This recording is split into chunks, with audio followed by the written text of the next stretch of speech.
we were always talking about the same issues over and over again. How have they not fixed this yet? Where was the model in the room when these things were getting decided? And now I feel like I get to be the model in the room, sharing the perspective that we wish was always there. And that feels so good.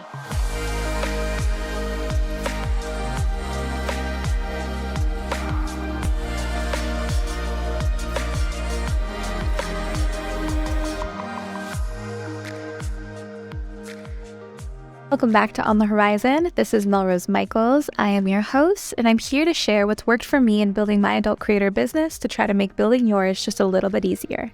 Let's get into today's episode.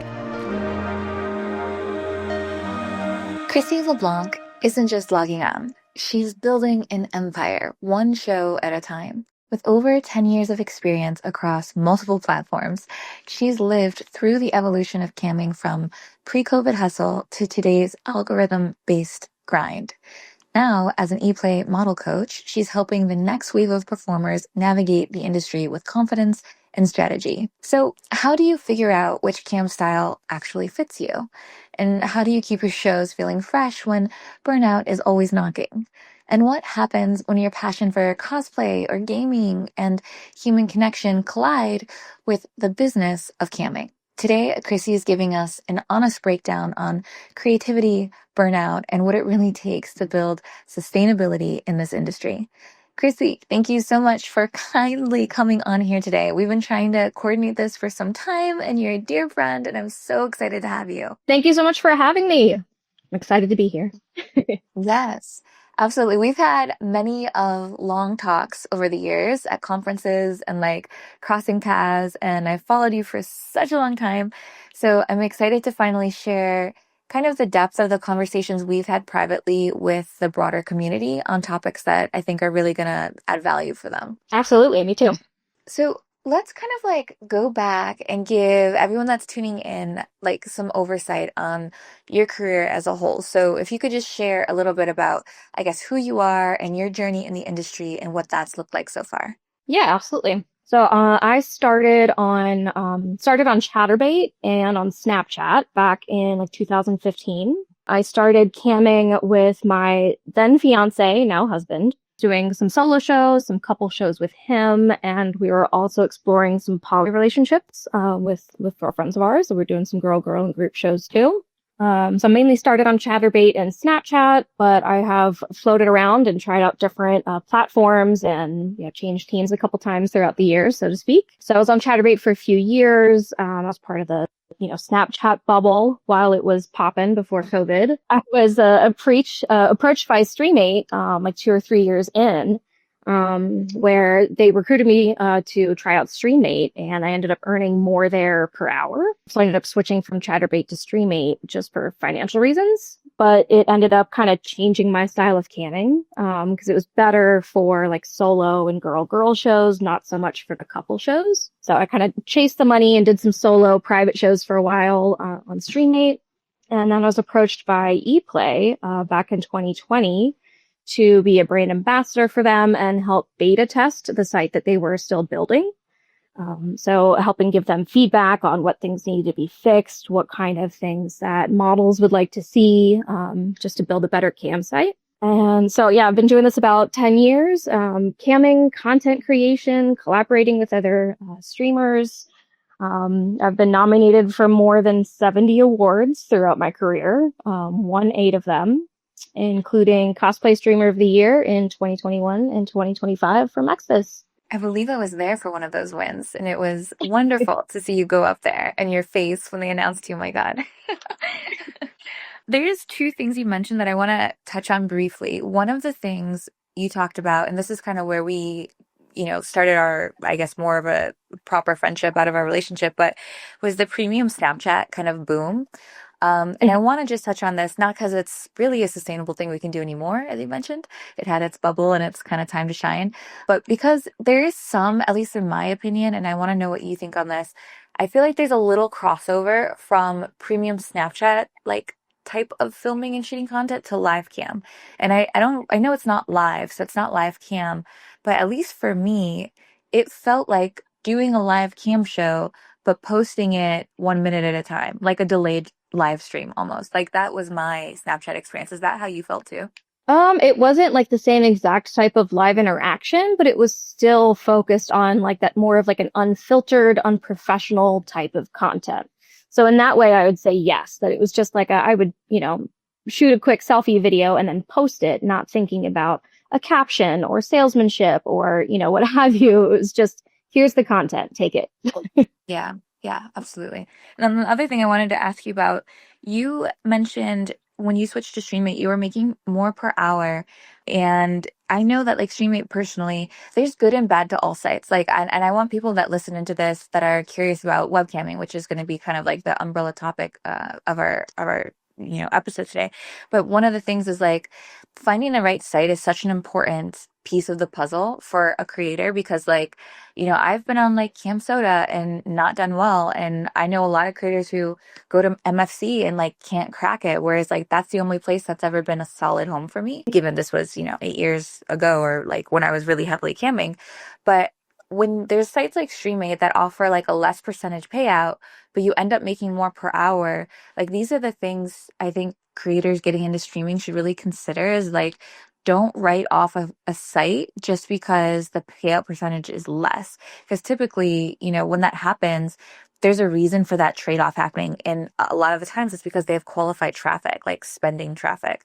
So I want to mention that. I wanted to get your thoughts on that as well. Like when you made that switch, you're making more per hour, but you're obviously taking a lower rev share. Yeah, definitely true. And that's still hard to swallow sometimes when I realize how much of a cut they're taking. But it is because they have better qualified traffic. I'm not getting as many people in my room, like as, Chatterbait or MFC, because it's not a freemium style site. So I get less eyeballs or potential customers in my room, but I'm also getting a lot less freeloaders, a lot less people like expecting or demanding things for free. The people that are on that site are ready to take me private and pay per minute for my undivided attention. And so they are just a different tier of customer. There's definitely pros and cons to all camming sites and all content sites. There's positive benefits to freemium sites and there's cons to those, just like there are with freemium sites. And there was definitely a trade-off going from a freemium site to a private show site like StreamMate. I did give up some level of celebrity of, like gaining a certain number of followers, social media account, that kind of stuff. Like I didn't get as much exposure, but my trade-off was that I was earning more per hour and didn't have to work as long or as hard. So for me, that was worth it. And it met my goals at the time.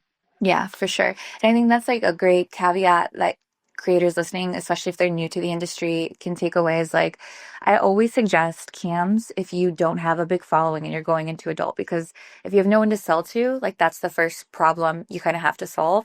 So some of these freemium sites where you have massive exposure and given you're going to get a lot of freeloaders, you're going to get a lot of looky-loos, but you're going to start to build the following and the audience and the community along the way. And there's like a huge benefit there. But when you're later in your career and it's more about, extracting revenue, well, you don't need to build your audience anymore. You've got people that are tuning in for you and you might as well be cashing in on it. And I think that pivot, like knowing when to pivot and timing that is really important. And it looks like you made that call for yourself and that's impressive to see because some creators don't. Yeah, it's scary. It's risky. Yeah. It's really hard to say goodbye to people that were there, or if you can expect a certain amount of income in a on a certain site, it's hard to try and feel like you're starting from scratch somewhere new. If especially a site that is hard to convert traffic from one place to another. A lot of these fans are happy with the site that they're on and they don't want to go somewhere else. So sometimes it is kind of like starting from scratch. You got to make up some new fans on the new site. But yeah, it really was important for me to focus on I had to look at my goals again. Like things had changed after I was on Chatterbait for a couple of years. I was also dealing with a little bit of like a mental load. I felt like having to deal with the freeloaders, is taxing. There's a certain amount of armor I felt like I had to put on every day to deal with freeloaders and requests like that. And that got tiresome after a while. And so, without going into too much detail, yeah, I was just, I needed a change. I needed a pivot. It was time to focus on something else to make sure that I didn't burn myself out. So yeah. Makes sense. Yeah. And I mean, speaking of like burning yourself out, you've been at this over a decade. You know, like we have similar stories in terms of like the time investment we've put into our careers up till this point. And also similarly, we're both working across pretty much every platform. I mean, I'm not as active streaming anymore, but you've done the Chatterbait, the Streammate, ManyVids, OnlyFans, I Want Clips, name them all. And I'm wondering, when you look back at kind of your earlier years, what pulled you into camming in the first place? And then what do you think made you stay long enough to build a huge, chunk of your career around live cam? Because like that's a specific kind of vertical that a lot of people will start in and then move away from because of the time intensity it takes. And I'm curious, what pulled you into it and then why you ended up staying and making it such a pivotal point of your business. So when I was first getting into it, my husband and I got into this together, and it came about from like our own kind of like unique idea of what we thought was missing in the industry at the time. We were, checking out porn sites together and exploring our sexuality. And like I said, we were also exploring like poly relationships. I'm bisexual. I've always enjoyed both men and women. So I was like, what if we had someone else join us? So we were exploring these fun things, but realized that like the industry, like the porn industry, the sex industry, didn't really have like a harem type content, which is one guy and a group of girls. That was what we found like the hottest dynamic, and it didn't really exist. So the initial idea was to make our own like porn website and like our own porn category of like harem content. So that was where the dream started, and camming was our way to make a name for ourselves and a way to fund our video shoots so that we could pay girls to come and film with us to put on our website. So camming just started as a way to make money and as like a dipping our toe in the water kind of a thing. But then once we got into it, we started building the site. We started, learning more about the industry. We quickly discovered that it was much easier to earn on live streaming than via a video site, whether it was a clip site or our own website. It was a lot harder to compete with these big companies like, Brazzers and Adult Time and companies that have hundreds and hundreds and thousands of videos for, $20 a month. We can't compete with that, So we realized that camming was really a better opportunity for us than what we originally thought. So our plan just adjusted along the way. And we just kind of hopped on the train of success, and kept on camming. And we just enjoyed our success of being able to like work late, sleep in, like be night owls. We got to spend our days with each other. We didn't have another boss to answer to, and that just felt so good that we continued and stayed there. So it kind of just like happened because we found success. And we found that it was a sustainable model to just keep on camming. And I also found that it just came more naturally to me personally to do live streaming and make my money in like while I was live, instead of all of the behind the scenes like admin and executive work of needing to edit videos and come up with captions and trying to do the sales and marketing to get new fans on the site and new subscriptions. I just always found it a bit harder for me to sit down and do that kind of work. It was easier for me to just like perform and do the content. So camming came more natural to me that way. That makes so much sense. And that's the trade-off that I think isn't really even often talked about, is like when you're producing content at scale and you're trying to pump out videos constantly and update a fan site constantly or host a clip source constantly and also market and funnel, traffic constantly, like it probably evens out at the end of the day if you're really being effective at it, like the actual workload compared to being on stream with cam, where none of that's required, but you have to be physically present and performing, So I never thought about it that way, or I don't often think about it that way, but you make a solid point. Yeah, it's a similar time commitment. Like I've friends in the industry that mostly make their money on clip sales. And, they have like their 1 or 2 content days a week. So they have to film a lot less content. But their trade-off is that they're on their computer doing the editing and doing the marketing and uploading and making sure that, they're catering to the algorithm, and they're doing that kind of work instead that I don't enjoy as much. Yeah. And that's a big piece of what makes a business sustainable, I think, also. And I talk about this a lot, whether it's on the podcast or in our private community, or even just like in tweets and stuff. But if it's not sustainable for you, the work that you're doing, you're not going to be able to build something big enough long term because it takes a long time to like build something that's big.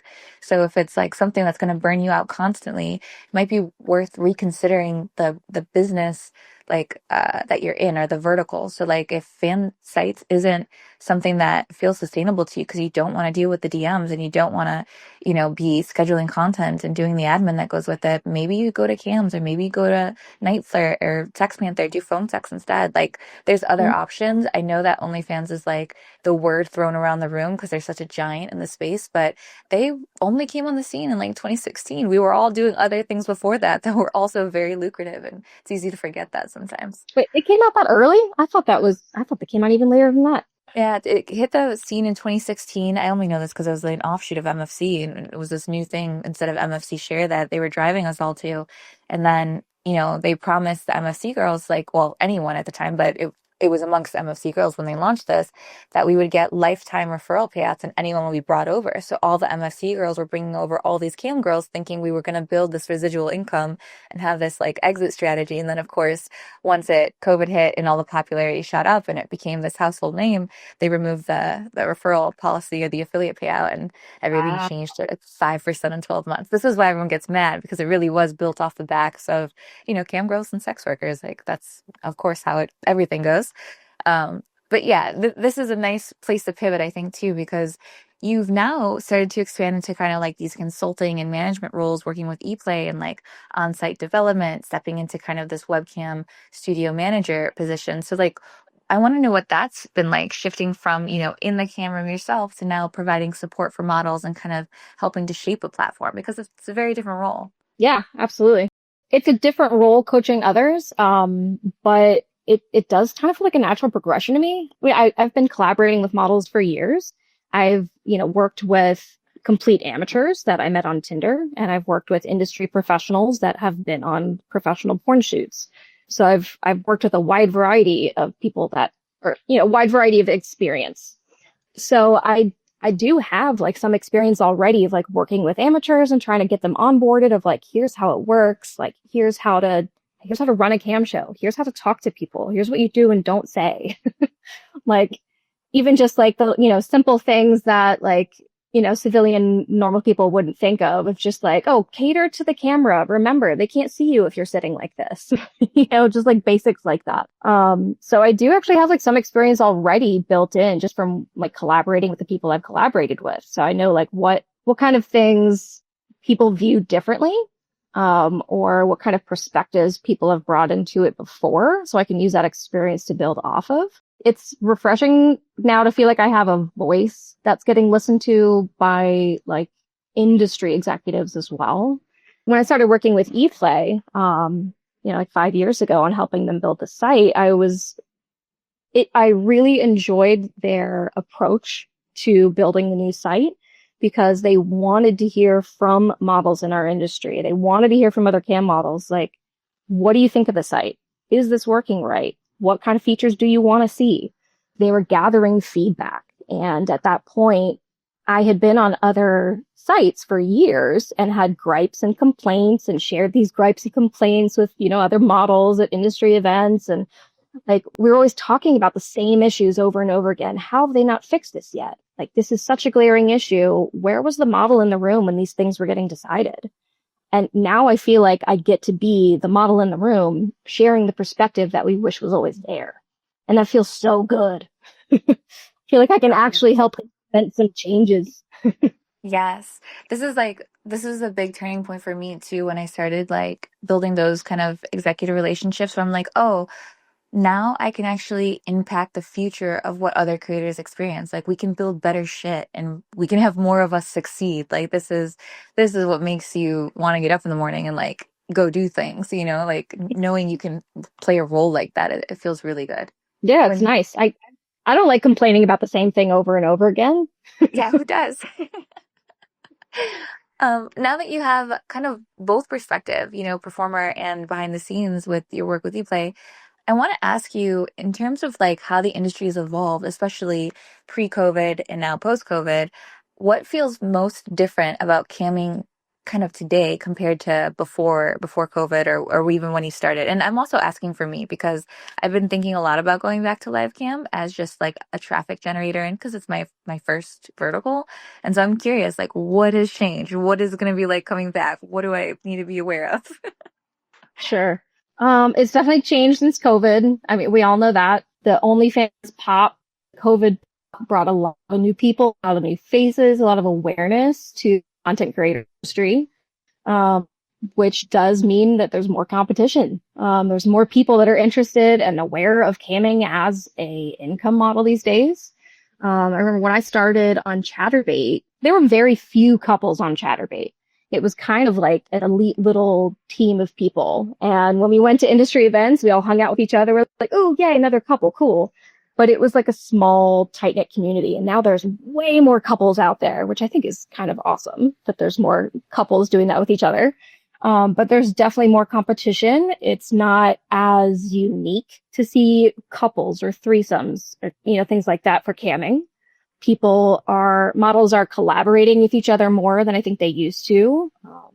Again, because of like the OnlyFans pop, I think that's changed a lot of things.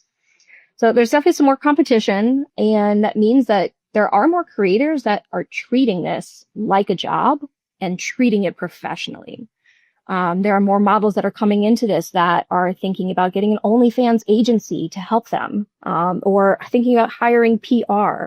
Or, hiring people on their team as editors, whatever it is. But people are coming into this as not just a hobby, they're actually treating it like a business, which means that everyone kind of needs to up their game. If you treat camming or the content creation, if you treat this as like a hobby, then that's the kind of money that you'll get out of it. If you treat it professionally like a business, then you're going to get more out of it. So it really is kind of like raising the bar for everyone, I think, to treat this more like an intentional business. But we do also have more options and variety to choose from now. Like we used to be kind of pigeonholed into like 1, 2, or 3 sites. There weren't as many games or features. Like now we can stream from our phone from anywhere. Wi-Fi is better. Cameras are better. So we do actually have like a lot more variety and ways that we can customize our business to work for us now. I love that you mentioned streaming from your phone because I literally have a question about this. Maybe you can help me. I know back in my MFC days, like towards the very end, this is probably like 2014, 2015 maybe, that they had launched like WebRTC streaming from your phone from mobile, and it was really bad. And I never knew if any of these sites had mobile streaming and got it working to any kind of like effectiveness, like the level like a IG Live would look or like a Twitch Live would look. Are there sites that have mobile streaming that are like properly solid in that way? I know I've streamed from my phone on ePlay, and it doesn't have the same exact functionality as streaming on my PC. I mean, just because your display is a little different, like trying to see all the chat on your tiny little phone screen is hard. So I treat streaming from my mobile phone a little bit differently than my typical cam shows. Streaming from my phone, I usually use as more of like a voyeur type show. Okay. So I'll use that if I'm like traveling somewhere in the car or in the shower where I don't want to mess up my laptop with Steam. So I'll set up like a ticket show or a private show. And it's easier for me to focus on a cam show on my phone if there's not as much like busy chat and things that I have to look at. Because then otherwise, like they just see my forehead as I'm staring at the screen trying to read it. Makes sense. That makes total sense. So I'd say, yeah, the functionality is there, but it's also be used a little bit differently just because of the nature of it. Makes sense, yeah. And nowadays with so many platforms, like I know that it can be super overwhelming for new creators and new performers coming into this space. And you've worked both with like the premium and the freemium type of cam sites. When you're mentoring other creators and kind of helping to guide them, how do you help them figure out kind of like what fits them best instead of just chasing whatever, they see other creators doing? Because I think there's a fit that needs to happen for sure. Yeah. It's a custom fit. There's not like a one size fits all model anymore.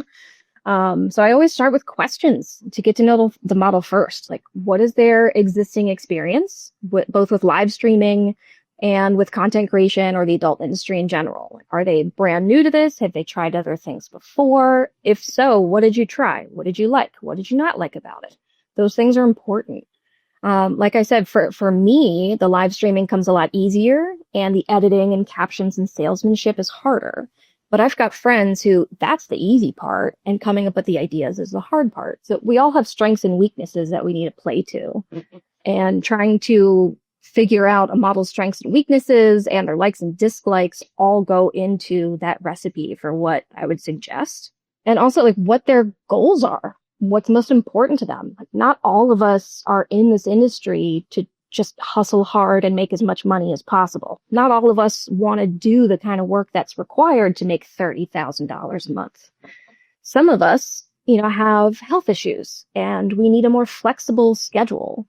And that's the reason that we got into sex work or online content creation. Some of us just want to have some extra spending money for vacations every year. So like, I'm not going to give all of those models the same advice if their goals are different.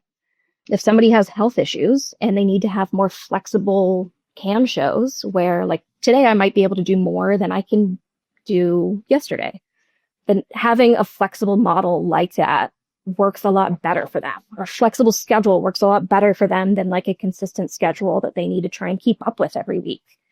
So I know like consistency and like a normal schedule is a very common recommendation for streamers. Because the more that your fans can count on like when and where you're going to be somewhere, the easier it's going to be for them to keep showing up regularly. But some models, that's just like not easy for them or not possible for them, just because of whatever personal things we're dealing with.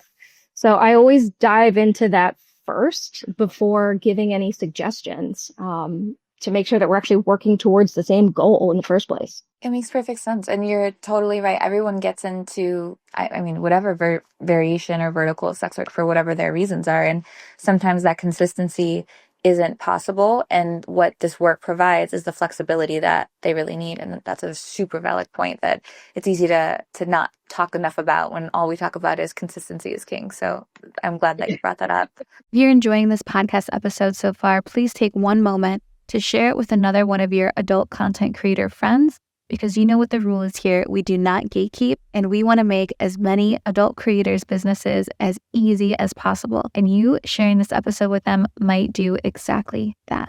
Thanks so much in advance. Something I've struggled with for years, like when I started out, and like every time that I go to, I'm always trying to learn more. The industry is always changing. There's always new sites. There's always, tips and tricks and terms that change. So I'm always trying to keep up with what's going on. And I can't tell you how many times I've heard that consistency is king. And like, I know that I could always do better at that, but it's something that I've personally struggled with. I'm not a consistent worker. I have not been great at working with the scheduling tools to create the appearance of consistent work. And so having like a flexible schedule is something that I very much need to feel sane. And I do kind of like I work around my mood and I keep my show flexible. And that was one of the things that I needed to figure out for myself, like in my own recipe throughout the last 10 years, to make sure that I didn't get burnt out and I didn't get too tired and I didn't want to quit. So flexibility was an important part for me. Yeah, no, and it's a good perspective to speak on because it's one we don't often hear about. So I think that's super important. And because you've played so many different like variations of yourself over the years too, like, and you've done so many different approaches to your business. You've done, cosplay, you've done gaming, you've done different show formats. How did you figure out personally, like what style worked best for you? Like we talked about your consistency and the flexibility aspect, but what about your style of content and performance? How did you identify that? I feel like it's something that's evolved a lot over the years, and it took a lot of trial and error. And honestly, it still does. It still changes on a regular basis. I don't think any of us are the same people that we were 5 years ago. So I think it's normal and healthy to like reevaluate your goals and reevaluate your life where you're at. Things that used to work for me don't necessarily work for me anymore. So when I started out, I started by following other examples and advice. What were the, best practices, which were the consistent schedule, doing long hours, getting on at hot times of the day, which were usually when people got off of work, night times, afternoons, things like that. And I pushed myself to put on more impressive performances, to, try to give my clients and fans like something unforgettable.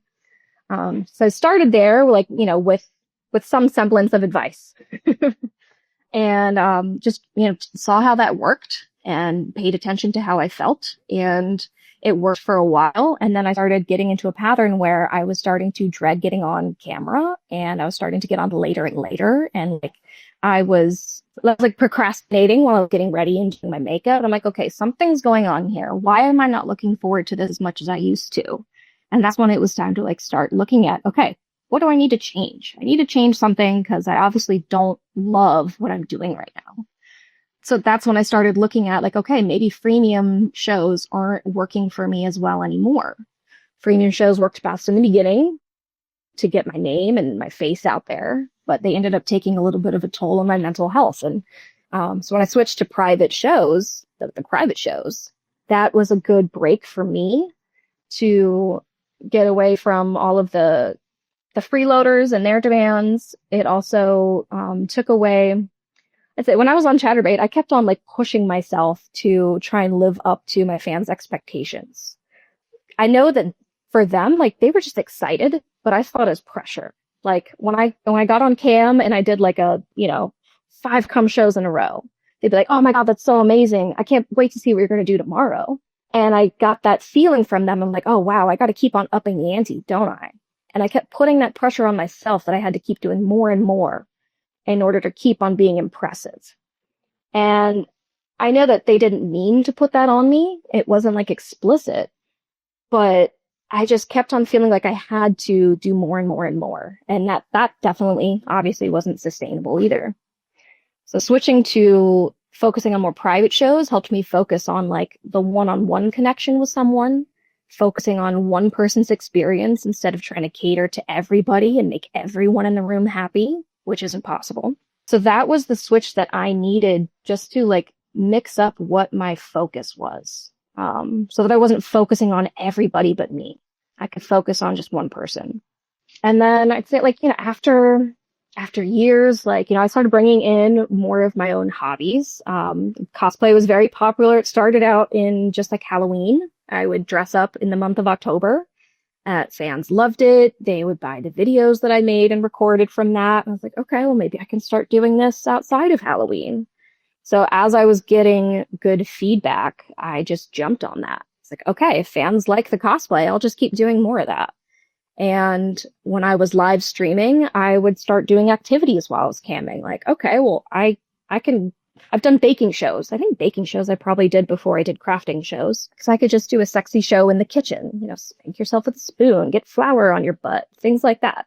So that was a pretty easy one to do, like a sexy show, but while I was in the kitchen. So I started incorporating like some of my own like hobbies and things into it just to keep myself interested and engaged while I was on cam.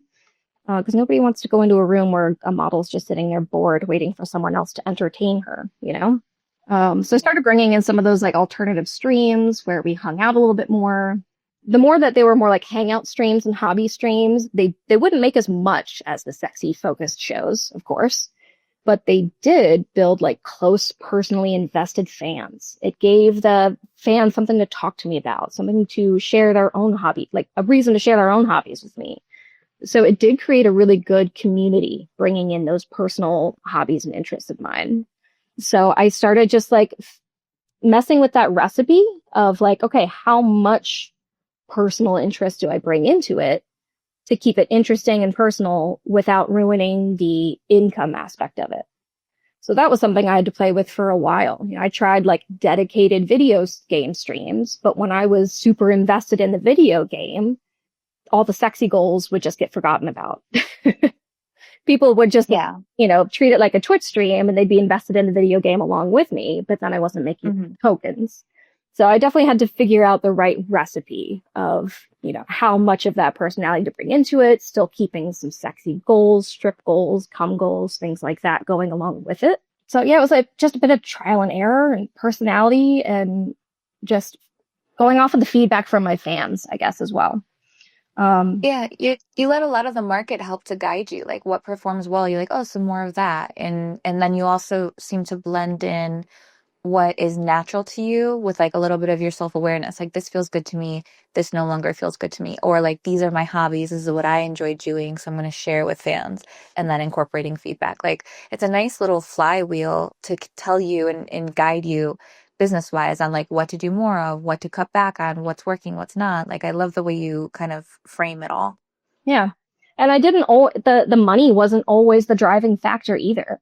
When it came to the hobbies, sometimes it was like, you know what, I'm going to do this anyways. I might as well do it on cam. And if I make a little extra money, cool. So it was like, I wasn't expecting to make the same amount of money as I did doing a dedicated sexy stream. But to me, it was just like, cool, I got paid to do my hobbies today. And that was like a bonus. So it really helped to look at it with a different perspective too. Yeah, that makes a lot of sense. I love that. I love that you're just incorporating it and blending it kind of even with your life. Like, I think that goes a long way for sustainability for sure. Yeah. When you a lot less pressure on the show too. If I'm just like here to hang out and do what I'm doing, like, yeah, I'm doing my hobby. Like, oh, you want to see such and such? Sorry, I'm not doing that today. I'm just hanging out crafting. Yeah. Yeah. Not a nice and thing this is times.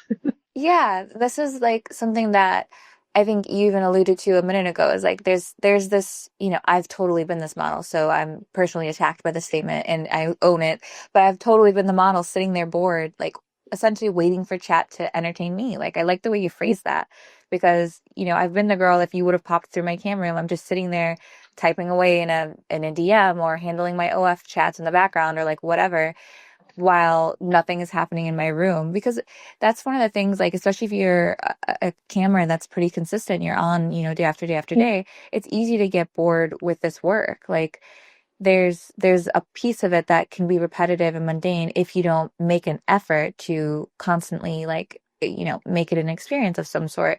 So you've kind of alluded to some of this, but what other things kind of help you keep your shows fresh and fun? That's such a challenge for cam performers. I just have that artist mentality. I'm always looking for inspiration. I'm the person that's like always on Pinterest in my free time, scrolling, saving hundreds and hundreds of inspirational photos. I feel like I could build a theme out of anything. I could pick my favorite color. I could pick my favorite outfit. I could pick a song playlist. Like, oh, today's 80s day, 90s day. Vibes. Oh, today's like, I want to go to the beach. Let's do a bikini beach day.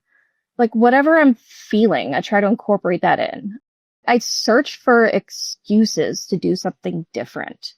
One thing that I like to do is I will look up like the pop culture calendar, basically, of like, okay, what's going on this month? What's going on this quarter, this year?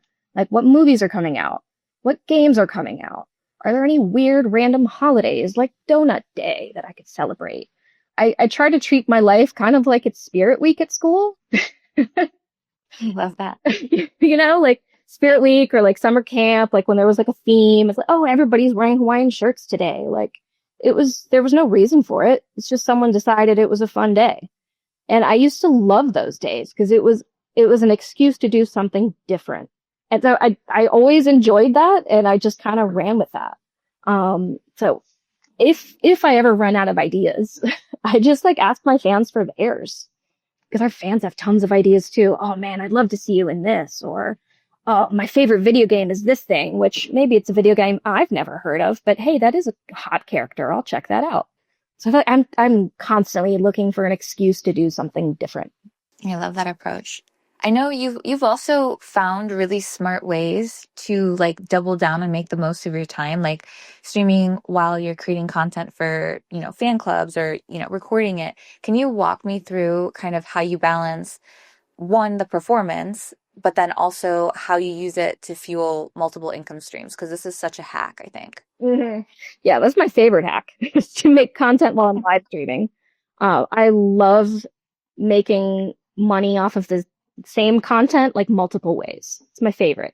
If I can take one sexy shower and I make money on it live, and I can sell the video later, and I can sell an OnlyFans subscription because I promoted it. Oh, that's great. I made multiple revenue streams from one piece of content. I love it. So for like freemium streaming, I usually will record like my show highlights as clips. Like whenever I hit certain show thresholds or hit goals, I'll record those little clips to be able to post later as like a sellable clip, or share those with my subscribers. Sometimes I'll plan a cam show and goals, like with the intention of capturing a specific video, or even custom content. Like if somebody on my OnlyFans requests a squirt video and a specific lingerie set, okay, cool. That's tomorrow's show. Because again, a lot of my fans don't cross over from one platform to another. So just because they're on my OnlyFans doesn't mean that they're watching my live stream. So if someone on my OnlyFans asks for content, I can do a live show of that, record it, and then sell it to them as a clip. So I'll do that sometimes. Or even just with like casual requests. Hey, I'd like to see more of you in stockings and heels. Okay, I'll toss that into my outfit rotation this week. I'll make sure I get some content with that. So I'll feed off of like my fans' requests, even if they're on different platforms. I love that. And even with like those slow moments that you just mentioned, like there's inevitably going to be slow moments in chat when there's not as much going on. I try to use those moments to capture like teasing clips, or like I used to do that for Snapchat a lot. That was when I would do my like free Snapchat posts of all the little teases and my cute outfits and help promote my premium Snapchat. So now that's like teasing clips and reels or photo sets. So I can like take photos or little clips of video content on my phone, but I'm still looking the same direction as my webcam, and I'm still keeping an eye on the chat. So I'm still there and engaging with the chat, but I'm doing something that is a good use of my time. So things like that, like it gives the viewers something interesting to look at without giving away a show for free. So those little like teasing clips and photos, that's another good hack of mine. It's to utilize those downtimes. I even record some of my private shows. If it's a private show where like the client doesn't have their audio on, it's just audio on my end, I've recorded some private shows to be able to sell later on. I'll get very specific requests in private shows that I don't otherwise get. And I'm like, oh, I would never make a clip of this myself, but someone clearly wants to see it. So I'll record that and share it for later. That makes perfect sense. Whenever I'm doing that, like once I get to the point in the show when I know I'm recording, I always like turn my notification sounds off. I stop focusing on chat as much so that I know that the content is still good quality and I'm not like talking to some random person the whole time. So. Oh, pro tip. That's amazing. That's the number one thing I have in my life that fucks up any kind of content is when my notification goes off and I'm just like, God damn. I gotta start over it. I hate that. Such a pet peeve. I've definitely forgotten before. There's a time where I filmed a whole video with an Apple Watch on and you could read my text messages and I was like, I can't post this. I can't. Oh my God. And I want to also tell kind of like the creators listening who are maybe feeling stuck with like that same old show. Is there just like a small change that you would suggest that they make to their shows to just, in that event that it changes it slightly so it's something fans feel like they don't want to miss? You're going to have to remind me I think this is a tip I heard from you and Tilly Toy. I don't remember which one of you said it first, but you guys have like an acronym for it. It's like changing one of your variables. It's like the outfit, the location, angle. Oh yeah, this is Tilly's totals. Or it was total and then I added an S at the end. Okay, I don't know. What does yours stand for? Well, it's hers. It's totals. I think it's like the type of show. O is for the outfit. The other T is for the toy. So TOT. A is for the angle. And then L is for the location in your house. And then I added S for the storyline. And because I was, doing Snapchat at the time. So there was always a story. Okay. Yeah. So you have a good acronym for it. Or sorry, Tilly has a good acronym for it. Yes. Tilly Toy has a great acronym for it. Her total acronym. But yeah, those variables are an easy thing to change without too much overthinking. Just changing your outfit is a very simple thing to do, and you can build a theme around it. Changing your location is another, like these are all like, just changing one of these can completely change your scene or completely change your cam space. if you're tired of doing like the same old thing, like, yeah, change one of these things. Do a different location, do a different angle. Like, you could do a zoom view instead of a view of your whole room. You could do like a squat show, focus on your butt. Like, you get the idea. But change one of those variables or focus on one of those variables and build a show around it. I think that is a very easy way to do it. And you also kind of mentioned, like you said, making it feel more like an event. That's a tip itself. You make it an event. Once you pick a theme or a costume or your location, you schedule a show, you announce it, and you promote it. Give them, FOMO, give them fear of missing out. Like, okay, this is a cool new thing I'm doing. I don't know if I'm going to do this again. You should come check it out. Awesome. This is exactly the kind of stuff that I know for a fact I've tested and has worked, but it's also the same things that I let slip and wouldn't do towards the end of like when I was hardcore camming. It's just like the getting away from you because you're trying to be consistent. You're trying, doing all the things and you get into the routine of it. And these are such good reminders on really how to execute as a cam performer. Like truly, you're making me excited about cam and I haven't cammed in years. I think a lot of us overthink it too, honestly. So I've had friends of mine ask me for like tips and tricks too, and they usually are just like overthinking it, thinking that they have to change everything, all of those variables at once, or make it look like someone else's cam show that they thought looked amazing the one time. And that's usually not true. You don't have to do that much to make it different. Yeah. I wanted to ask you too, since obviously I've been out of the game cam-wise for a little bit, are you camming now with one of these like professional cameras, like a Sony setup, or are you still on a webcam? Because I know there's creators that do one or the other, and obviously quality is going to be superior on a super fancy camera. But like, what are you currently using, and what are your thoughts on pro cameras versus webcams? I'm still on a webcam. I've used the Logitech forever. I had like the basic Logitech, like the C922, I think it is, for years, which worked great. And then I got upgraded to the Brio, which has the 4K capabilities. I liked that 4K option specifically for recording. For streaming, typically campsites are just going to show HD quality anyways. So I don't think you necessarily need to go higher than like 1080 HD just for live streaming. For content, yeah, there's people that love 4K, of course. But for the live streaming, I don't think you necessarily need it. Like, I absolutely will notice when someone's using a professional, like, professionally focused camera. It looks very nice, but I doubt that it translates into extra dollars. I think it's just like an extra feature. So no, I don't use a professional camera for live streaming. I'm still just using my Logitech, like, HD webcam working just fine. But I do have a better microphone. I do use the Blue Yeti microphone, a separate microphone than the webcam built-in one, because the sound does matter. That's something that a fan actually purchased for me because he wanted my sound to be better. I love when fans stuff in and do that for us. Yeah, I was curious about this because I have like a really nice, camera set up for my gaming PC when I was constantly live gaming on Twitch. But the reality of like that translating to webcam, when I'm doing webcam, like I want to be able to pick up my cam easy and move it around. And like that's not something I could do with a pro camera, I don't think. So I feel like while the quality might stop new fans like looking through the door, like scrolling past you on the site and like get them in your room initially because the quality's so high and the camera looks great, I think for the quality of the performance or the show, I would imagine is less because I just couldn't maneuver a real high quality camera the way I can a webcam. You know what I mean? I guess that's fair. I don't think you necessarily need to be that mobile though. My Logitech Brio had like connectivity issues with the wire.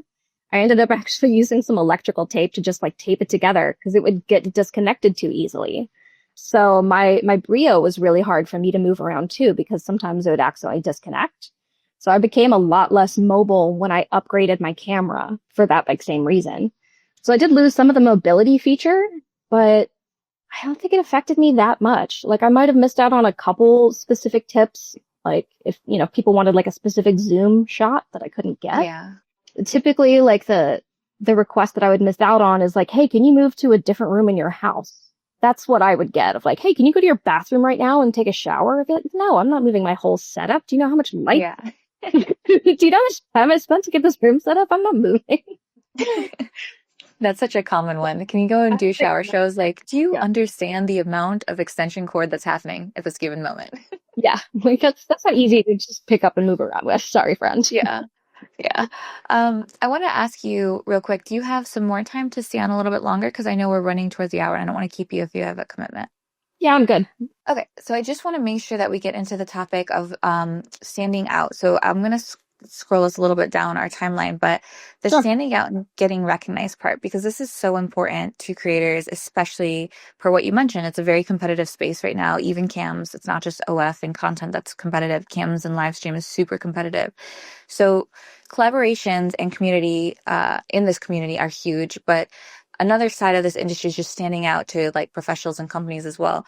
I want to know how you managed to stand out in your cam career that you think was like a factor there. And then also, how do you feel you're managing to stand out on the executive side now? So, you've landed brand ambassador deals, you've gotten recruited to sites, like you've gotten feature show opportunities, like across the board, exec side and performer side. What things have you done to stand out? I've always kept in mind that like people are always watching and the internet doesn't forget. People can screenshot everything. I never type anything in a DM that I wouldn't want to be screenshotted and shared. That's like just a little rule I have for myself.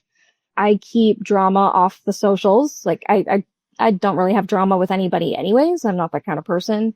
But if I did have beef with somebody, I wouldn't put it all over socials for everyone to blast. Anytime that I've gotten some sort of like negative comment from a fan, like I had a stalker type situation that was like spamming my Twitter for a little while, I realized that like people are only going to see someone else's interaction with me on my social media if I engage with it.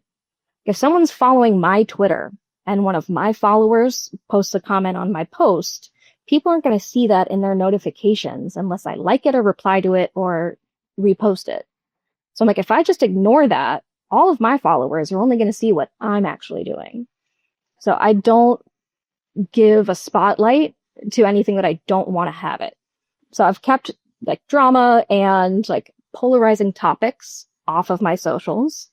So I just try to keep it a little bit more like business professional, I'd say. I'm like, as a business, I'm not trying to like sell my ideals to people. I'm trying to sell my product, which is my content. I don't necessarily need everybody to agree with my politics in order to do well financially off of them buying my content. So I keep that stuff out of it personally. I know that others have different thoughts on that. We have advocates, we have social justice warriors, like we have people who use their platform for like wonderful things. I am just not that person. I have kept it on a cleaner level, I would say, to not rock the boat. So that definitely shows companies that I'm not as much of a risk. They don't have to worry about me like, mouthing off to somebody or saying something stupid on social media because they've never seen me do that before.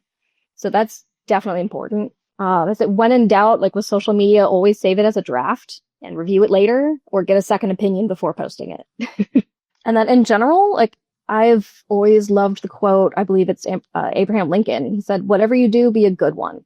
I've had many different, job changes over the years, and career changes. So I'm like, whatever I do, I'm just going to be good at it. And that's the mentality I've brought to it.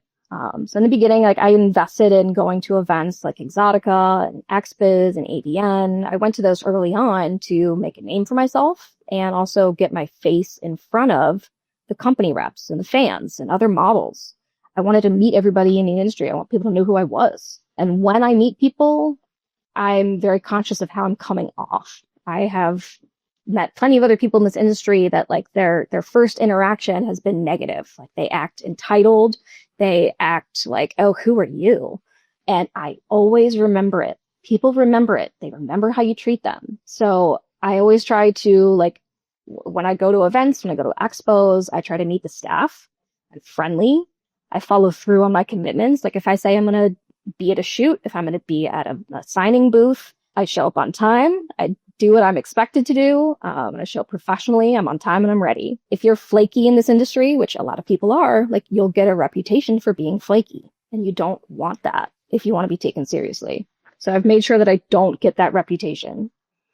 And just being friendly with other models also. Like other models have shared valuable knowledge with me. They've introduced me to other people. So just a little bit of like kindness and like professionalism and respect goes a long way. And I guess another tip I've like picked up is just from going to like industry events, like especially things like XBiz and things like that. You never know when you're talking to you might not always know when you're talking to someone important or someone really influential. There's a lot of faces and people that are executives in this industry behind the scenes that have a lot to say that you may have never heard of or never seen before. And so I always, like, whenever I'm in these spaces, I try to treat everyone like they could be very important, because I know how it feels to be treated like you're not important, and it sucks. Excellent advice, especially, your point about you never really know who you're meeting or talking to, because the reality is in this industry, and this is something I struggle with too, because we have so many creators on our channels now, and they'll come up and introduce me, and I'm like, oh my gosh, I feel awful when I don't recognize someone right out the get-go by their face, because our profile pictures are so small. And it's so hard to remember everyone that you respond to or DM with, or, whatever it might be. But then on the flip side, to your point about them being executives, like, you're not even going to know who the executives are, because they're not going to be interacting with you on social more often than not. So like, you could be at the bar ordering a drink, chatting up someone next to you at one of these events, and they could be like, CEO of Brazzers. Like, you wouldn't know. Exactly. So like, this is excellent advice. And also, I've totally been, to your point, what you described of like being mistreated by someone in the industry because like they just gave off one of those not great first impressions, or I was being treated like I didn't matter just because they didn't know maybe my history or what I've done or where I come from. And it's all too common because we're so online based. So when we get into these spaces, you have to be so careful to like take care of your impressions and how you carry yourself and how you move, because you're in a room full of people that might be decision makers, or might be your next collab, or might be someone that kind of holds a key to your next phase, and you don't know who those people are. Absolutely. A lot of creators wonder how to get nominated at stuff, and you've been nominated many, many times. And I want to know, kind of based on your experience, what goes into maybe getting nominations or winning awards, and any decisions that might play into that maybe most models or performers don't recognize. I think it definitely feeds off of like just the previous question, just like the overall impression I give, like that you give people matters. That definitely goes a long way. But just like as far as the nominations, like a lot of new models don't even realize that you can just nominate yourself. Like new models like think that like, oh, who nominates you? Is there a panel? Do you have to submit it? Or is there someone professional that has to nominate you? For a lot of these things, anybody can nominate you. You can nominate yourself. Your friends can nominate you. Your fans can nominate you. So when it is like when pre-nominations are open, just ask everyone, hey, nominate me. This is the category that would best fit me. I would love to be nominated, and just ask for it. That's the easiest way to start. And I'd say I don't really know for sure, but I think that some award panels, I think some of those do take like industry reps or industry models submissions. Like, I think they give a little bit more weight to those than to like fan nominations. So again, I don't know like the, inner workings of how that all goes behind the scenes, but I think that there are some where like if it's industry people submitting it versus fans, that matters. So having other people in the industry that that are on your team, that you like support each other, like that helps. So I've got friends where we all nominate each other every time nominations are open. I think that goes a little way too. And I have gotten some feedback actually from award shows in the past that I've been thanked for showing up professionally. Like for example, there was one of the smaller awards show that I went to like in my first few years of camming that because it was smaller, not everyone treated it like professionally or took it very seriously. Some people would like show up in like pajamas or just whatever they were wearing that day. And like when I went to my first awards show, like decked out in awards dress and, took it like it was a regular red carpet. They're like, oh, okay. They noticed. They thanked us for like showing up and treating it like a proper red carpet. So just like showing these companies respect for what they're putting on goes a long way. And whenever there is like a nomination or award, like whenever I'm nominated for something, I always promote the heck out of it. Everybody in this industry is looking for more exposure, more views, more clicks. So the more that I'm sharing my nomination, the more I'm sharing that company's name and that website also, which helps them. That's what they want. They want more views, more clicks. They want more exposure. So the more that you're doing that, like when you do get these opportunities, the more that they're going to remember, oh, okay, she appreciated what we did for her. She jumped on that. She took advantage of it. She helped us out in return. Like companies are going to remember that. Yeah, no, you're totally right. And I think that that's a big one to your point. Like a lot of creators don't know that they can nominate themselves or have their friends help, all trade votes and get each other nominated and all the rest. And I think it's very few or like to your point, rare when it's industry side nominations only. Like I know from executive awards, like exec awards, which is separate from the creator or performer awards, there's some level of that, I think. But most of our awards we can self-nominate or ask fans to nominate for. So it's not as hard as it seems. Right. And I like to tell So people with the nominations, like when you have like 10 nominees and one winner, like the main difference on social media between the nominees and the winners is like one tweet. Honestly, like if you have 10 like if you think about it, like 10 nominations, you got 10 nominees all the way up until the awards. Everybody's being tweeted about. Everybody's getting social media hits. You're getting fans that are interacting with your social media every time that they nominate you. So everybody that is nominated gets all of this exposure. If you win, obviously that's great. You get a trophy, you get your moment, you get to say a little thing. But on social media, there's usually only like one extra tweet that goes out. Congratulations to the winners, here they are. All of the nominees, they all got the benefit of all those extra tweets and exposure. So you don't have to be an actual winner of the trophy to win in that situation, in my mind. that's a really good point. I've never actually thought about it that way myself either. It is really only one extra tweet. That really is the difference. Right? Huh, interesting. Um, yeah, that's new information for me. A new reframe. I like that.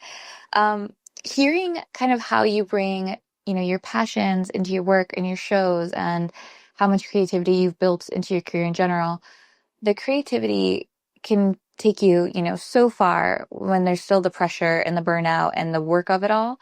So I'm wondering if there was like a brand new cam performer that came in or came to you today, just completely overwhelmed by like the platforms, the algorithms, the burnout. What would be the first thing that you'd want them to focus on or suggest that they focus on? Brand new cam model and they're already feeling burnout, then they're definitely doing something wrong. So I like, what brings you joy and why did you get into this industry in the first place? Like if you're brand new to it and already burnt out, like, okay, why did you get into this? What did you want to do?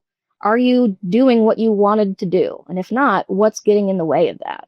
If you're feeling like you're doing too much, dial it back. Focus on being good at one thing at a time.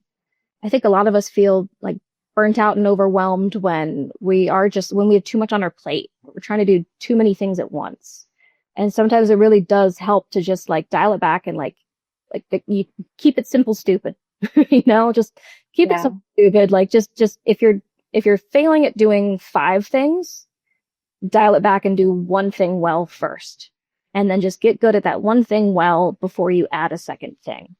So I think that would be my basic advice is to get back to that. What brings you joy? What's your purpose? Why did you get into this in the first place? And keep it simple.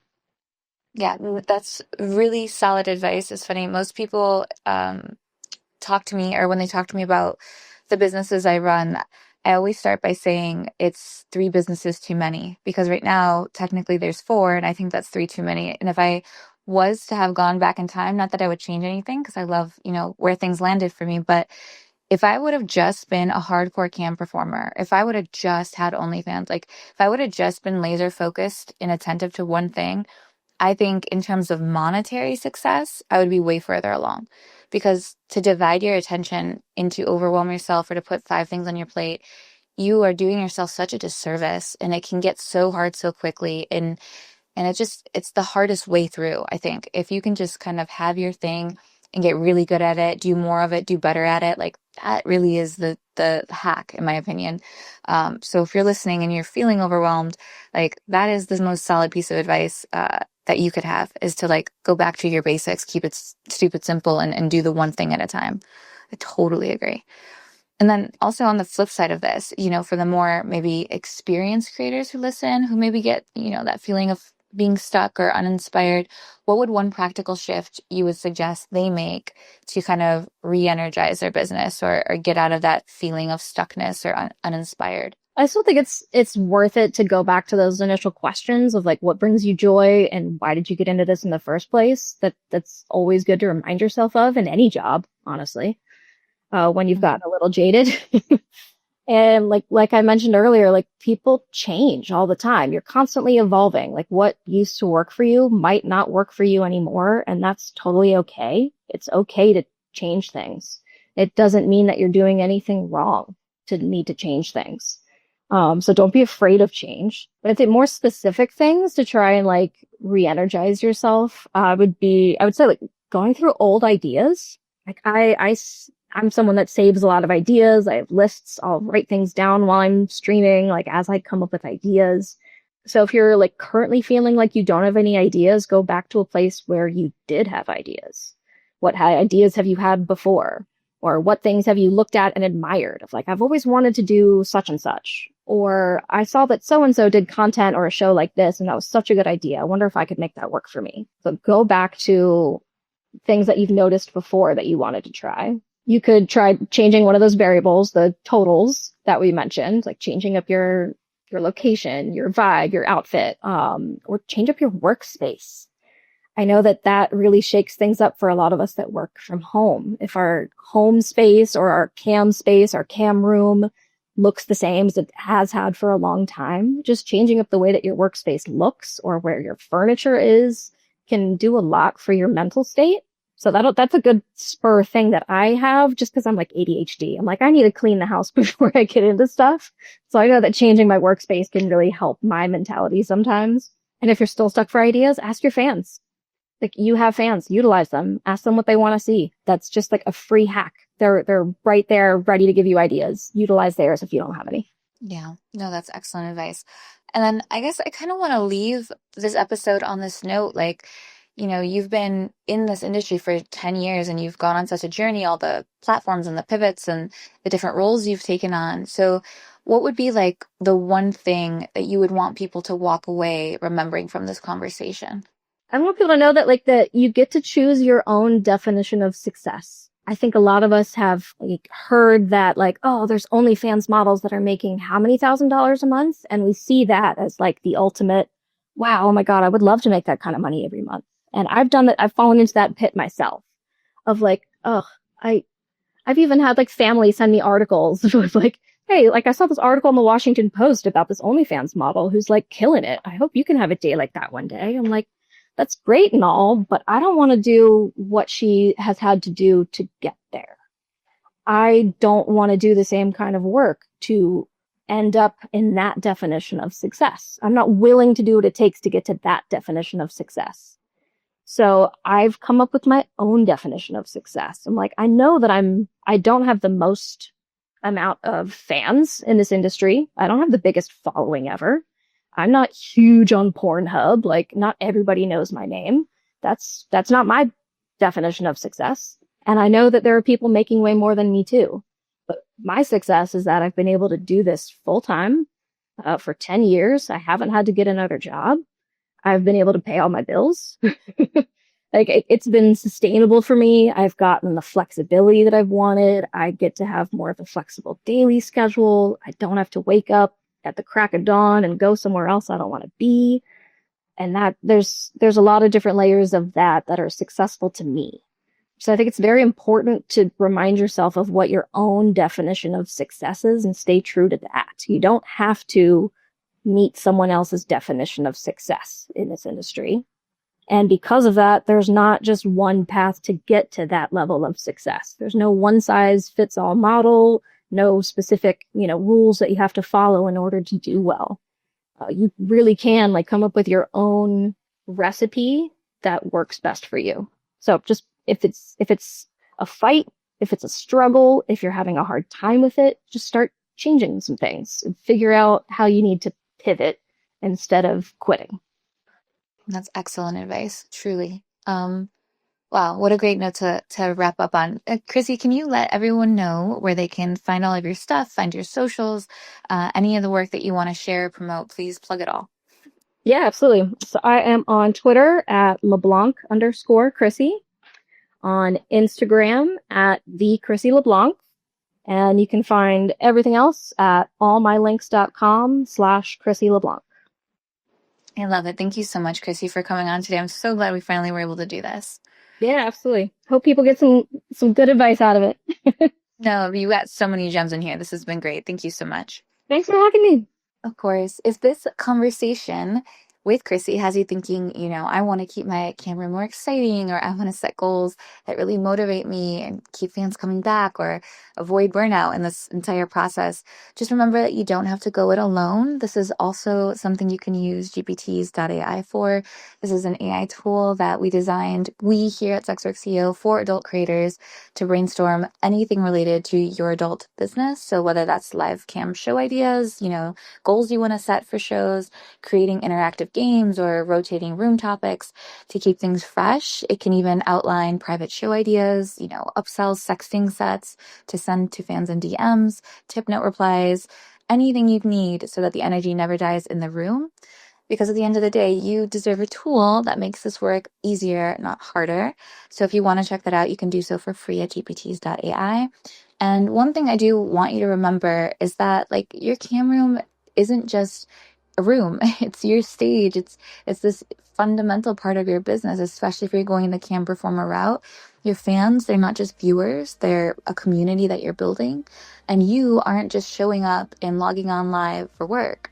You're building a business, one show at a time, one choice at a time. So I hope you'll keep creating and experimenting and testing, and that you'll keep your focus on the long-term vision you have as a CEO. Thank you guys so much for tuning in today, CEO Squad, and I'll see you in the next one. Bye, guys. It would be absolutely incredible if you rated this podcast 5 stars and left a little review. We want to get this podcast to as many adult creators as possible, and you taking a second to leave a couple stars and a review really helps us do that. Thanks so much.